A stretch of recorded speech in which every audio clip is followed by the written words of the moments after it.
I'm going to show you how you turn this into this on a budget. If you've ever seen any gaming setup on YouTube or Instagram, they always have these Dualshock pieces of art on the walls.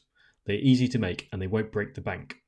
So, before I decided I was going to make my own, I looked online to purchase one, and they were ridiculously expensive to buy. Well over £100, and I thought they can't be that difficult to make. So first, you're going to need a Dualshock controller. For this particular piece of art, I wanted the original Dualshock from the PlayStation 1, as it's so iconic. This is also a great way to recycle your old broken controllers. The best place to purchase is on eBay. Look for broken ones. You can pick these up for as little as £10.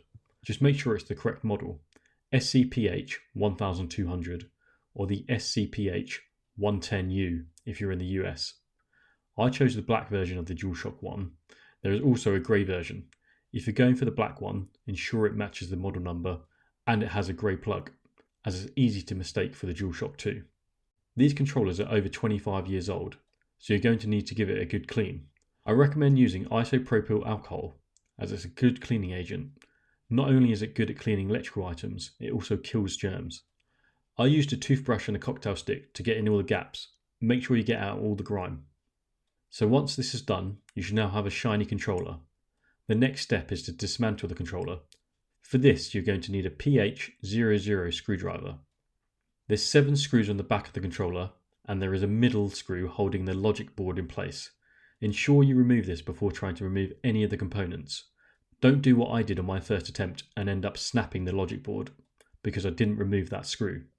Luckily, I had another controller to dismantle properly.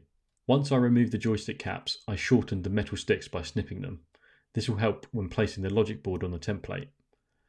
The wires connected from the vibration packs to the logic board can be pulled out. And finally, you need to snip off the connecting wires from the plug to the logic board. Once you've done, you should have something that looks like this. Bear in mind, different versions of the same model controller may look slightly different inside. You may want to give the components another little clean. Next, you need to print out this template, which I bought from Etsy for about £15.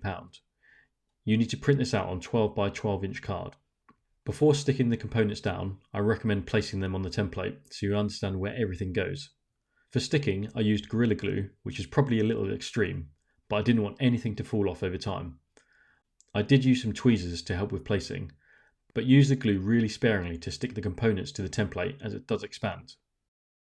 The frame needs to support a 12 by 12 inch print, and you need to ensure that there is at least a 1 inch gap between the back of the frame and the glass, so that everything can fit. I bought this shadow box for £10. Once all the components have stuck to the template, you need to stick this to the frame backing to avoid any slipping. To do this, you can purchase adhesive spray which costs £5. Spray the frame backing and firmly attach the print. Once you've done, slide the whole thing into the frame. And there you go, you have your very own piece of PlayStation art you can show off at a fraction of the cost. In total, I was able to make this for less than £50. I'll leave a link in the description of all the items. So that's it. If you enjoyed today's video, please like and subscribe, and check out my other videos on the channel. Thanks.